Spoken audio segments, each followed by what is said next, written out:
नमस्कार आप सभी को। आज की वीडियो में आपका स्वागत है।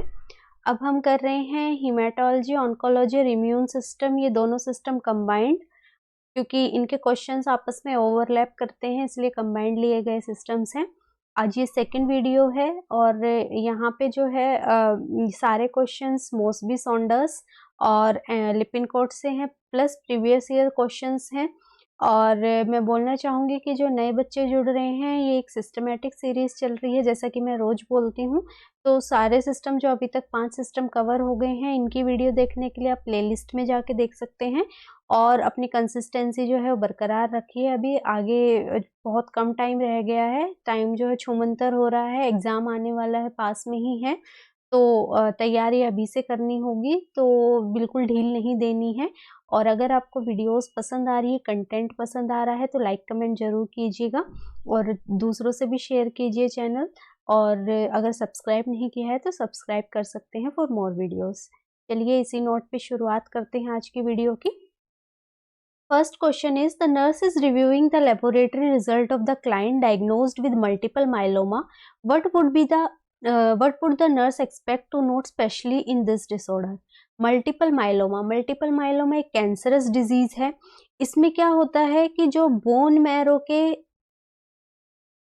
प्लाज्मा सेल्स हैं, जो कि हमारी क्या बनाते हैं, एंटीबॉडी बनाते हैं, उन सेल्स की abnormal growth, neoplastic growth, cancerous growth हो जाती है, जिसको कि हम मल्टीपल माइलोमा बोलते हैं।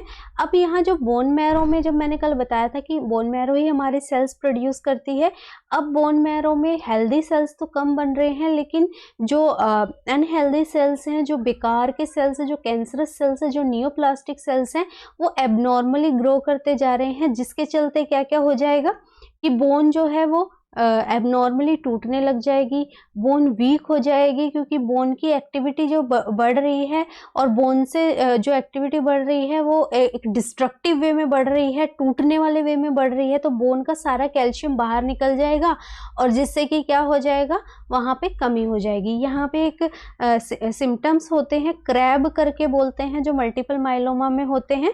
C for calcium elevation, R for renal insufficiency, A for anemia, and B for bone deformity. तो आप ये सारी चीज अगर सोच के देखेंगे ना, तो अपने आप आपको क्लियर हो जाएगा। देखिए, बोन मैरो से ही आरबीसी बन रहे हैं, बोन मैरो से ही प्लाज्मा सेल्स बन रहे हैं। जब बोन मैरो पूरी ही कैंसरस सेल्स ने घेर ली है, तो जो हेल्दी सेल्स हैं वो तो क्या हो जाएंगे, बहुत ही कम हो जाएंगे, जिसकी वजह से आरबीसी की प्रोडक्शन भी घट जाएगी, तो क्या हो जाएगा, अनीमिया हो जाएगा। अब बोन के में डिस्ट्रक्शन वाली एक्टिविटी ज़्यादा चल रही है, तो सारा कैल्शियम जो है बाहर रिलीज हो जाएगा, सीरम कैल्शियम लेवल एलिवेट हो जाएगा। अगर हम इन चीज़ों को सोचते हैं ना, तो एक के बाद एक करके अगर हम दिमाग में रखेंगे, तो अपने आप सारे सिम्टम्स क्लियर होते चले जाएंगे। तो जब सीरम कैल्शियम लेवल बढ़ जाएगा, तो बोन का कम हो जाएगा, बोन में क्या होगी, डिफॉर्मिटी हो जाएगी, बोन वीकनेस हो जाएगी। और एक जो मल्टीपल माइलोमा वाले सेल्स होते हैं ना, वो एक एबनॉर्मल प्रोटीन सीक्रेट करते हैं, जो कि घूम फिर के जाके रीनल ट्यूब्यूल्स में फंस जाता है, और रीनल ट्यूब्यूल में फंसने के कारण वो रीनल इंसफिशियंसी, रीनल फेलियर में रिजल्ट करते हैं। तो ये सारी चीज़ें जो है मल्टीपल माइलोमा में होती हैं। तो यहाँ पे कह रहा है कि कौन सी चीज़ इसमें से आपको दिखाई देगी, increased calcium level, increased white blood cells, decreased blood urea nitrogen and decreased number of plasma cells in bone marrow। अब खुद ही सोचिए, प्लाज्मा सेल्स का ही कैंसर है, तो प्लाज्मा सेल्स बढ़ेंगे नहीं, घटेंगे, वो एबनॉर्मल होंगे, लेकिन वो अपनी संख्या को बढ़ाएंगे, तो ये नहीं होगा ऑप्शन। और जैसे कि रीनल इंसफिशियंसी इसमें होती है, तो रीनल इंसफिशियंसी में ब्लड यूरिया नाइट्रोजन का कम होना तो बनता ही नहीं है, ब्लड यूरिया नाइट्रोजन बढ़ेगा ही, तो ये भी नहीं होगा।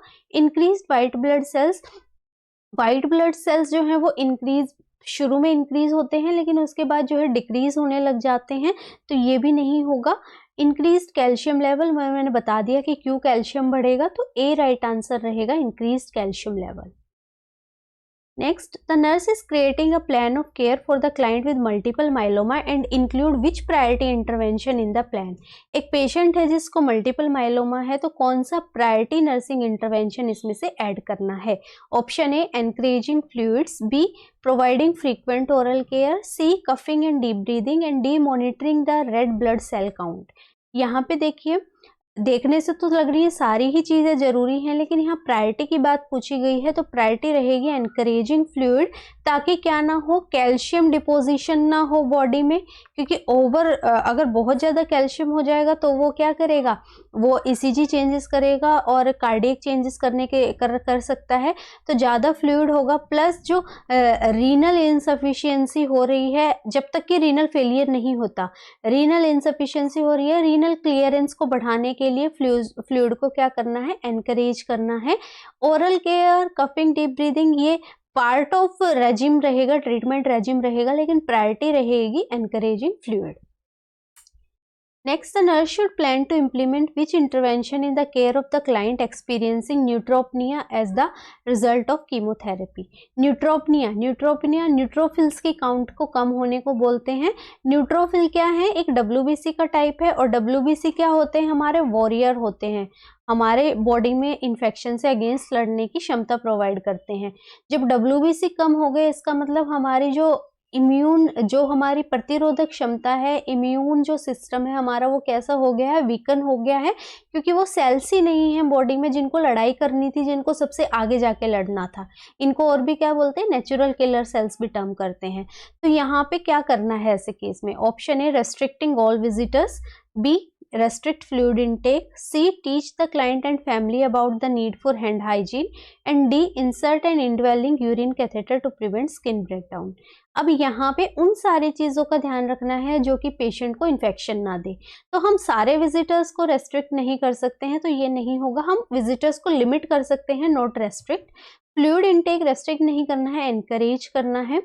Teach the client and the family about the need for hand hygiene, ये बहुत ज़्यादा ज़रूरी है, क्योंकि हमारे हैंड्स ही मेजर सोर्स होते हैं जो कि इन्फेक्शन को ट्रांसमिट करते हैं। तो हैंड हाइजीन अगर हमने कहीं पे भी बरकरार रख ली ना, तो हम एक मेजर चेन ऑफ इन्फेक्शन को तोड़ सकते हैं। तो सेम यहाँ पे है कि हमने हैंड हाइजीन को बरकरार रखा और चेन ऑफ इन्फेक्शन को तोड़ा। Insert an indwelling catheter to prevent skin breakdown, indwelling catheter insert करने का यहाँ पे कोई पर्पज़ नहीं है, उल्टा हम क्या कर रहे हैं ऐसा करने से, क्योंकि catheter are the main source of infection. अगर हमने कैथेटर दिया और कैथेटर केयर प्रोवाइड नहीं की प्रॉपरली, तो वो और इन्फेक्शन को बढ़ावा देगा, ना कि घटाएगा। तो यहाँ पे सी राइट आंसर रहेगा। Next, the home healthcare nurse is caring for the client with cancer who is complaining of acute pain. The most appropriate determination of client's pain should include which assessment? ये कह रहा है एक patient है cancer का जिसको कि बहुत ज़्यादा पेन हो रहा है। ये देखिए यहाँ पे लिखा गया है एक्यूट पेन में है पेशेंट। तो यहाँ पे कौन सी अप्रोप्रिएट डिटर्मिनेशन है जो क्लाइंट के पेन को डिटरमाइन करेगी, असेसमेंट में हेल्प करेगी? Option A the client pain rating, non verbal cues from the client, the nurse impression of client's pain, and pain relief after appropriate nursing intervention. यहाँ पे हमें पेन को assess करना है, इंटरवेंशन वाला पार्ट यहाँ पे है ही नहीं, क्योंकि हमें क्या करना है, असेसमेंट करनी है। तो ये नहीं होगा। हम असेसमेंट कैसे कर सकते हैं, पेन रेटिंग स्केल से, जो कि अलग अलग टाइप के होते हैं। 0 से 10 तक जो है अलग अलग पेन, वो पेशेंट से पूछते हैं कि अगर 0 से 10 अगर हम स्केल की बात करें तो आपको कितना दर्द हो रहा है, 8, 9 मतलब बहुत सीवियर साइड में है, या 2, 3 जो लोअर साइड में है। तो हमें एक प्रॉपर असेसमेंट करनी है, वो हम पेन रेटिंग स्केल से ही कर सकते हैं। नॉन वर्बल क्यूज, अब पता नहीं होता किसी के फेशियल एक्सप्रेशन से कि ऑलमोस्ट कितना दर्द जो है पेशेंट को हो रहा है, तो एक सटीक जानकारी यहाँ से नहीं मिलेगी लेकिन सटीक नहीं मिलेगी। द क्लाइंट्स इंप्रेशन और nurse impression of the clients pain, nurse का इंप्रेशन जो है वो अलग हो सकता है, जो पेन बियर कर रहा है उसका इंप्रेशन उसका जानना जरूरी है, जिसको खुद से दर्द हो रहा है। तो यहाँ पे ये भी नहीं होगा, ए राइट आंसर रहेगा। Next, the nurse is caring for the client who is post-operative following a pelvic exenteration, and the healthcare provider changed the client's diet from NPO status to the clear liquids. The nurse should check which priority item before administering the diet. किसी भी patient का post operative patient, being any of the patient, यहाँ पे कभी भी जब हम diet को शिफ्ट करते हैं तो हम हमेशा किस चीज़ का ध्यान रखते हैं कि बावल साउंड्स आ रही हैं या नहीं आ रही हैं। अगर बाउल साउंड्स नहीं आ रही हैं और हमने डाइट शिफ्ट कर दिया तो क्या होगा, हो सकता है कि एब्डोमिनल डिस्टेंशन वगैरह हो जाए, क्योंकि बाउल साउंड से क्या करेंगे, उसको पूरे को पेरिस्टालसिस मूवमेंट, बाउल साउंड से उसको आगे धकेल के एक पूरा एक्सक्रेटरी सिस्टम हमारा मेंटेन करेंगी। तो यहाँ पे बाउल साउंड्स को जानना बहुत ज़रूरी है। एबिलिटी टू एम्बुलेट, इंसिजन अपीयरेंस, इन सारी चीज़ों से प्रायोरिटी ये भी है ट्रीटमेंट के पार्ट, लेकिन प्रायोरिटी रहेगी बाउल साउंड्स को असेस करना, क्योंकि हमें डाइट को शिफ्ट करना है। जो कि अभी पेशेंट कुछ भी नहीं ले रहा था उसको अभी हमें लिक्विड, और जैसे जैसे बाउल साउंड जो है प्रॉपर आती जाती है हम पेशेंट को नॉर्मल डाइट की तरफ शिफ्ट कर देते हैं। तो ए राइट आंसर होगा।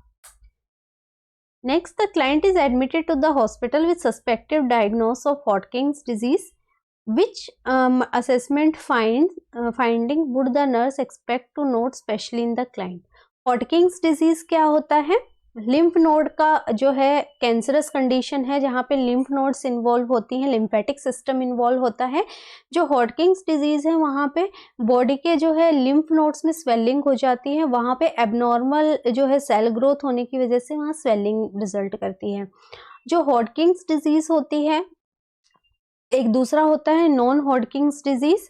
जो हॉटकिंस डिजीज होती है उसमें जो सेल्स होते हैं वो होते हैं रीड स्टेनबर्ग सेल्स। जो सेल्स की अपीयरेंस होती है वो रीड स्टेनबर्ग सेल्स वहाँ पे प्रेजेंट होते हैं। तो ये कैरेक्टरिस्टिक फीचर होता है हॉटकिंस डिजीज का। और हॉटकिंस डिजीज और नॉन हॉटकिंस डिजीज में ये फर्क होता है कि हॉटकिंस डिजीज जनरली हमारी नेक की लिम्फ नोड से शुरू होती है, फिर दूसरे पार्ट को इन्वॉल्व करती है, फिर तीसरे को, इस तरीके से सिस्टमेटिक इन्वॉल्वमेंट होती है। वहीं नॉन हॉटकिंस डिजीज में it can involve any of the lymph node of the body. ऐसा नहीं है कि सिस्टमेटिक ढंग से ग्रो करेगी डिजीज, किसी भी भाग को किसी भी तरीके से यहाँ पे ये क्या कर सकती है, ये किसी भी भाग में डिजीज कॉज कर सकती है। तो यहाँ पे ये इनका डिफरेंस रहता है। तो कौन सी फाइंडिंग इनमें से प्रेजेंट होगी? Fatigue, weakness, weight gain and enlarge lymph nodes. Enlarge lymph nodes इसकी एक स्पेसिफिक फाइंडिंग है, बाकी चीजें वेट गेन नहीं होगा, वेट लॉस होगा। फटीग और वीकनेस प्रेजेंट होती हैं, लेकिन जो स्पेसिफिक ऑप्शन दिया है तो हम स्पेसिफिक ही चुनेंगे, डी राइट आंसर होगा। Next, during the admission assessment of the client with advanced ovarian cancer, the nurse recognize which manifestation is typical of the disease. Ovarian cancer है तो कौन सी manifestation होगी? Diarrhoea, hypermenorrhoea, abnormal bleeding and abdominal distension.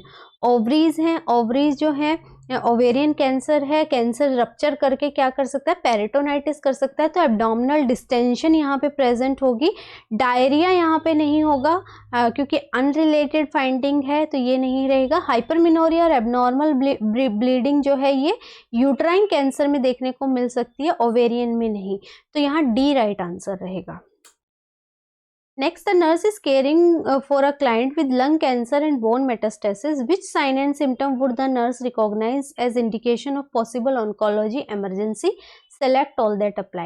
अब oncology emergency में generally हमारा आता है वेना कावा सिंड्रोम, जहाँ पे हमारी सुपीरियर वेना कावा जो है ट्यूमर उसको क्या कर लेता है, दबा देता है, तो वेना कावल होता है। स्पाइनल कॉर्ड कंप्रेशन रहता है, और जो है हमारे ये सारी चीज़ें, बोन का टूटना रहता है, bone pen, severe bone pen, ये सारी हमारी इस चीज़ शो करती है कि ऑन्कोलॉजी इमरजेंसी है।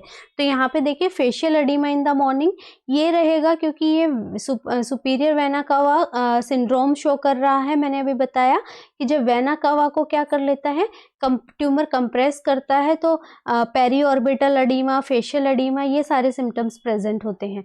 Wait loss of 9 kg in 1 month, ये कोई स्पेसिफिक साइन नहीं है कि इतना ही वेट लॉस होगा। Weight loss can be 1 or 2 kg also, weight loss can be more also, तो ये एक स्पेसिफिक नहीं है। Serum calcium of 12, serum calcium का बढ़ना ये इंडिकेट कर रहा है कि बोन डिस्ट्रक्शन हो रही है, तो ये भी एक इमरजेंसी है। सीरम सोडियम जो है, सीरम सोडियम 136, ये एक नॉर्मल रेंज में है, तो ये नहीं होगा। सीरम पोटेशियम भी नॉर्मल है। Numbness and tingling of lower extremity, ये क्या शो कर रहा है, स्पाइनल कॉर्ड कंप्रेशन शो कर रहा है। तो अभी मैंने बताया कि क्या क्या होती हैं, तो ये सारे सिम्टम्स उसी के आधार पे हैं। तो यहाँ पे ए, सी एंड ये F is the correct answer.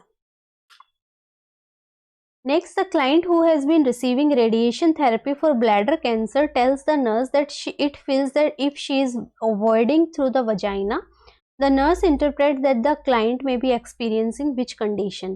एक पेशेंट है जिसको रेडिएशन थेरेपी मिल रही है क्योंकि ब्लैडर में कैंसर है. अब ब्लैडर के जो है प्रॉक्सिमल ही प्रेजेंट होता है वजाइना, तो उसको लग रहा है कि उसको वजाइना से यूरिन पास हो रहा है. तो कौन सी इसमें से कॉम्प्लिकेशन हो सकती है? Rupture of bladder, development of vesico vaginal fistula, extreme stress caused by the diagnosis of cancer and altered perineal sensation as the result of radiation therapy. जब वो कह रही है कि वजाइना से जो है यूरिन आ रहा है, तो इसकी प्रेजेंस हो सकती है. वेसिको मतलब ब्लैडर और वजाइना मतलब वजाइना. ब्लैडर और वजाइना के बीच फिस्टुला का मतलब क्या होता है? Abnormal opening. तो रेडिएशन थेरेपी से ये हो सकता है कि जब ब्लैडर को रेडिएशन थेरेपी दे रहे हैं तो एक एबनॉर्मल ओपनिंग जो है उसने फॉर्म कर ली हो वजाइना की तरफ, और अब उसको इसलिए लग रहा है या सच में हो रहा है कि यूरिन जो है वो वजाइना से ड्रिप कर रहा है. तो बी राइट आंसर होगा, development of vesico vaginal fistula. Next, the nurse is instructing a client to perform testicular self-examination. The nurse should provide the client with which information about the procedure. TSC कर रहा है, testicular self examination कर रहा है, तो कौन सी चीज़ जो है, कौन सी इंफॉर्मेशन प्रोसीजर के रिगार्डिंग प्रोवाइड करनी है?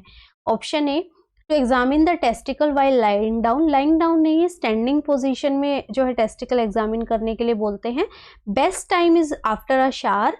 To gently feel the testicle with one finger to feel for a growth. That TSC should be done at least every 6 month. ऐसा नहीं है कि हर 6 मंथ में करना है, हर महीने जनरली आफ्टर सर्टेन एज हम बोलते हैं TSC कर लेना चाहिए, तो ये नहीं होगा.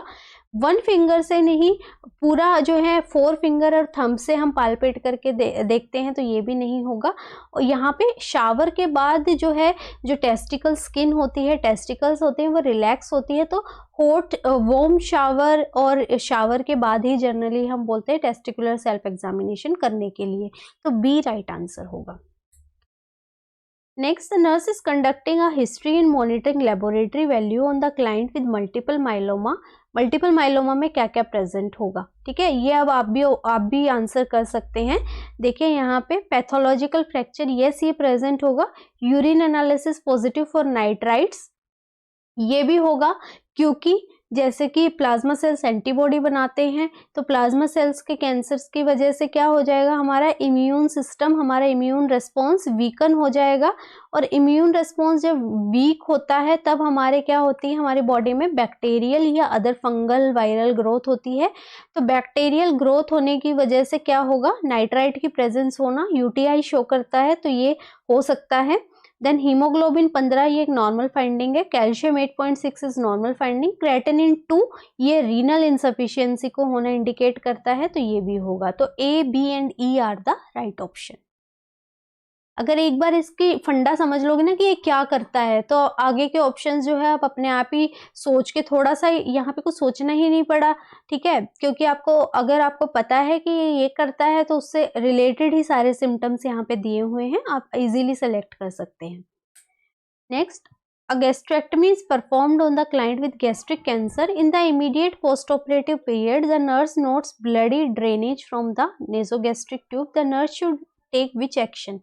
गैस्ट्रिक कैंसर हुआ है, गैस्ट्रेक्टमी हुआ है, और अभी जो है नेजोगैस्ट्रिक ट्यूब डाली गई है, थोड़ा ब्लड आ रहा है ड्रेनेज में, तो क्या अप्रोप्रिएट एक्शन रहेगा? Major abdominal girth, irrigate the nasogastric tube, continue to monitor the drainage and notify the health care provider. अब खुद ही सोचिए, अब एक मेजर पार्ट निकाला गया है और वहाँ पे ट्यूब डाली गई है, तो अभी जो है थोड़ा थोड़ा ब्लड वहाँ पे एज अ सर्जिकल प्रोसीजर का भी प्रेजेंट होगा, और थोड़ा थोड़ा ऊज भी हो सकता है शुरू में.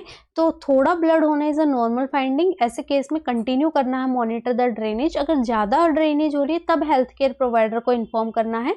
नेजोगैस्ट्रिक ट्यूब जनरली इरिगेट नहीं करते हैं until and unless specific prescribed होती है. और एब्डोमिनल गर्थ जो है ये डिस्टेंशन शो करेगी, ना कि ये कि अंदर ब्लीडिंग हो रही है या नहीं हो रही है. तो सी रहेगा कि continue to monitor the patient drainage. Next, the nurse is teaching a client about risk factor associated with colorectal cancer. The nurse determines the primary teaching is necessary related to colorectal cancer if the client identify which item as an associated risk factor. ये कह रहा है मतलब इसमें से हमें गलत statement choose करनी है। क्वेश्चन आप ध्यान से पढ़ेंगे कि क्या कौन सी ऐसी स्टेटमेंट क्लाइंट ने बोली कि कौन सा ऐसा रिस्क फैक्टर है जिसको फर्दर टीचिंग की जरूरत है, मतलब जो गलत है। एज यंगर देन 50 ईयर्स ये है, ये गलत है क्योंकि ये मोर देन 50 ईयर्स में प्रेवलेंट होता है। History of colorectal polyps, yes, जिसको कोलोरेक्टल पोलिप्स की हिस्ट्री है उसको कोलोरेक्टल कैंसर हो सकता है। फैमिली हिस्ट्री में तो ऑब्वियसली कैंसर जो है जेनेटिकल रहता है। क्रोनिक इन्फ्लेमेटरी बाउल डिजीज, इसमें भी कोलोरेक्टल कैंसर प्रेजेंट हो सकता है, तो ए जो है वो गलत जवाब है। Next, the nurse is reviewing the history of the client with bladder cancer. The nurse expects to note documentation of which most common sign and symptom of bladder cancer. Bladder cancer का most common symptom dysuria, hematuria, urgency and frequency. Cancer का symptom बताना है तो haematuria is the symptom of cancer. ये urgency, frequency या UTI में भी presence हो सकते हैं डिसयूरिया, लेकिन यहाँ कैंसर में जो प्रेजेंट होगा वो हिमेचूरिया होगा। ब्लड इन द यूरिन जो है वो प्रेजेंट रहेगा, B. Next, the nurse is assessing the client who has new ureterostomy. Which statement by the client indicate the need for further education about urinary stoma care? एक patient है जिसको यूरेट्रोस्टोमी किया गया है, जो यूरेटर है उसको स्टोमा के जरिए बाहर निकाला गया है, यूरिनरी स्टोमा बनाया गया है। तो कौन सी स्टेटमेंट यहाँ पे इंडिकेट कर रही है कि उसको फर्दर एजुकेशन की जरूरत है, मतलब वो गलत बोल रहा है। Option A, I change my pouch every week, yes it should be change, तो ये ठीक बात है।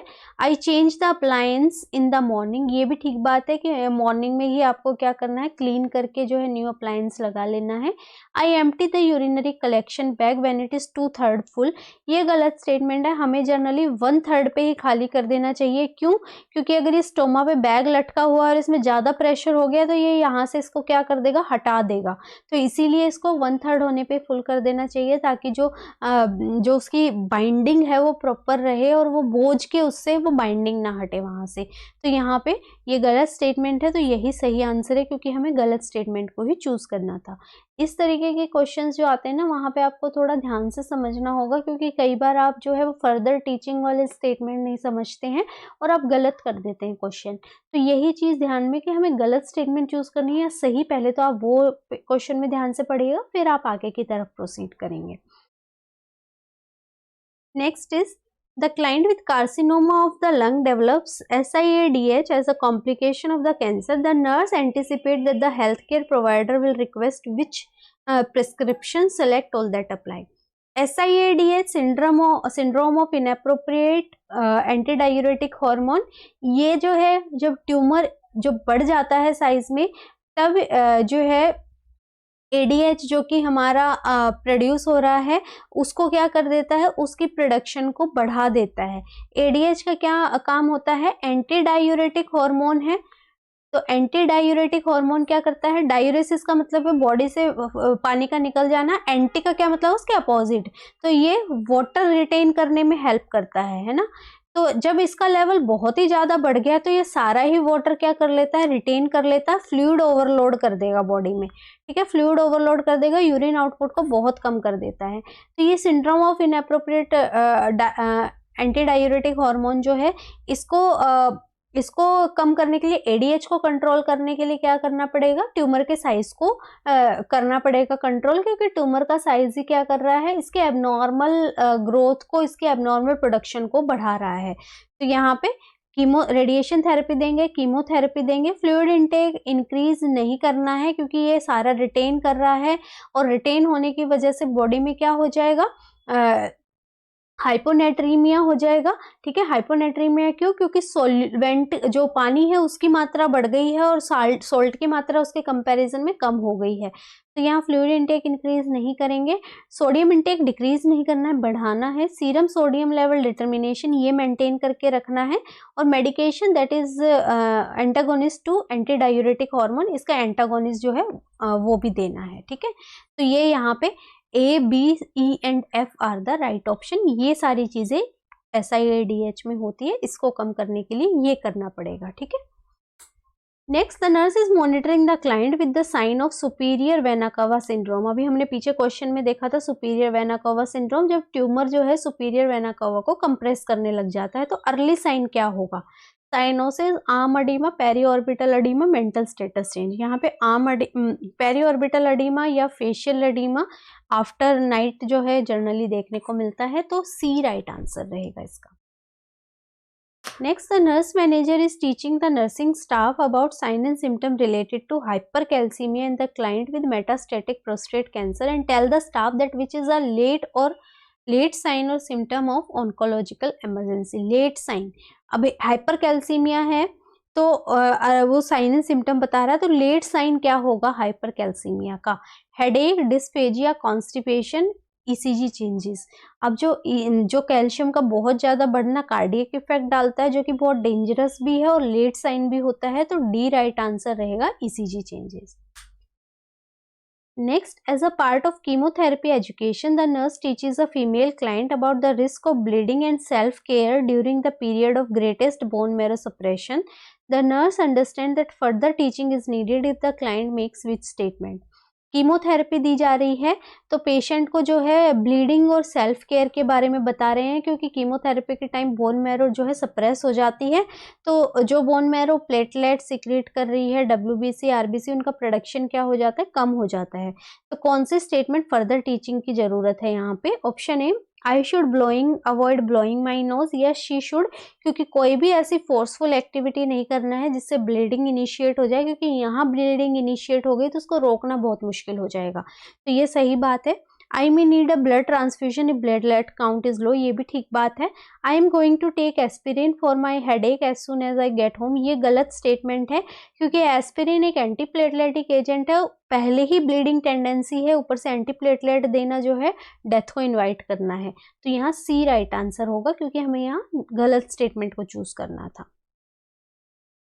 Next, the community health nurse is instructing a group of young female client about breast self-examination. The nurse should instruct the client to perform the examination at which time? Breast self examination करने का कौन सा time होता है? एक तो breast self examination जब हम कर रहे हैं तब पेशेंट को बोलते हैं कि मंथली जनरली करने को बोलते हैं, और सेम डे पे जब पिछले मंथ में किया था उसी दिन पे करने को बोलते हैं। तो इनमें से ऑनसेट ऑफ मेंस्ट्रुएशन इस टाइम पे जो है हार्मोनल एक्टिविटी जो है अलग थलग होती है, तो ये नहीं रहेगा। Every month during ovulation, ovulation के टाइम पे भी हार्मोन्स जो है ब्रेस्ट टिश्यूज को अफेक्ट करते हैं, तो ये भी नहीं रहेगा। वीकली नहीं करना है, 1 वीक आफ्टर मेंस्ट्रुएशन बिगिन, यहाँ पे हार्मोन सेटलिंग हो जाते हैं, जो ब्रेस्ट टिश्यूज हैं वो अपनी नॉर्मल उसमें आ जाते हैं, तो 1 week after menstruation is the best time to perform breast self examination. Next, a client is diagnosed with bowel tumor. The nurse should monitor the client for which complication? Bowel में tumor है, ठीक है। Flatulence is not a complication. Peritonitis, yes it is complication. Hemorrhage हो सकती है। Fistula formation, yes fistula form हो सकता है बावल और दूसरे ऑर्गन्स के बीच में। बावल की परफोरेशन भी हो सकती है। लैक्टोज इंटॉलरेंस इसमें नहीं होगा, तो ये B, C, D and E are the right option, क्योंकि ये कहाँ पे ट्यूमर है? बावल में ट्यूमर है। Next, the nurse is caring for the client following mastectomy. Which nursing intervention would assist in preventing lymphedema? मास्टेक्टमी हुई है, एक ब्रेस्ट को रिमूव कर दिया गया है, तो कौन सी जो इंटरवेंशन है वो असिस्ट करेगी प्रिवेंटिंग लिम्फेडिमा कि एडिमा ना हो? Option A, placing cool compress on the affecting arm. Cool compress या हॉट कंप्रेस कुछ भी हम अफेक्टेड आर्म पे नहीं लगाते हैं। Elevating the affected arm on the pillow above heart level, yes ये रहेगा कि उसका एलिवेट करना है ताकि उसकी ड्रेनेज प्रॉपर हो जाए और जो है लिम्फेडिमा ना हो, तो बी राइट आंसर होगा।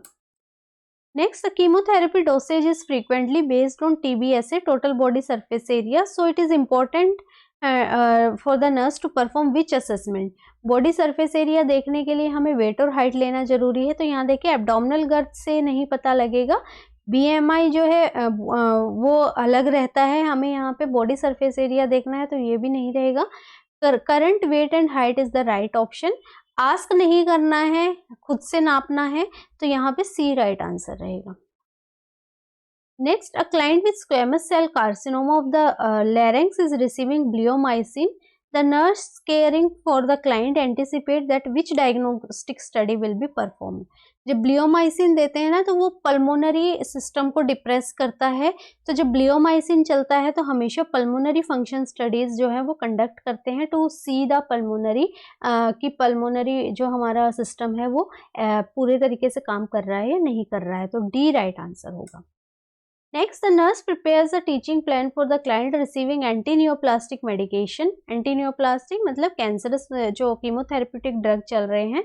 When implementing the plan, the nurse should make which statement to the client? कौन सी स्टेटमेंट इसमें से बोलनी है? Option A, you can take aspirin as needed for headache. Aspirin नहीं देनी है तो ये स्टेटमेंट नहीं होगी। You can drink beverages containing alcohol, alcohol बिल्कुल भी नहीं देनी है।